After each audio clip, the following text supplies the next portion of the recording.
So na-fix na nato guys. Okay na guys. Na-repeat sa nato kanang guys. Wow. So okay na. Muna yung gaping guys. 40 ra yung gaping na. 40 cm ra na. Kaya yung ngita nagpaagi yung kadamba ta para dito mahirapan ben saka sa taas ba. Dito mahirapan sa tumang kalisod guys. So meron na tayong mga tuntunganin dito guys.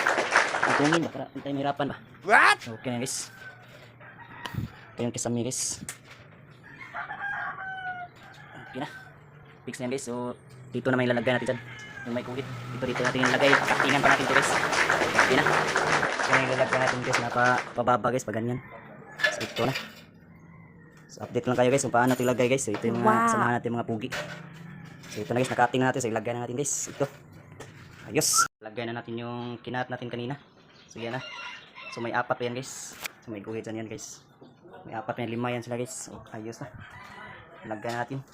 Tapos na may bracing pa yan para matibay. So okay na. A few inches later. Naglagda na tanan guys. Hangir like ko lang para maligon. Wow. So ito iparipit sa to ang mga assistant sa manang ito barina tanin.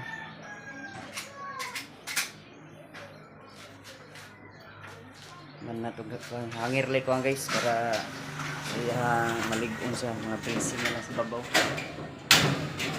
Lagdan na to tanan. Ayos na.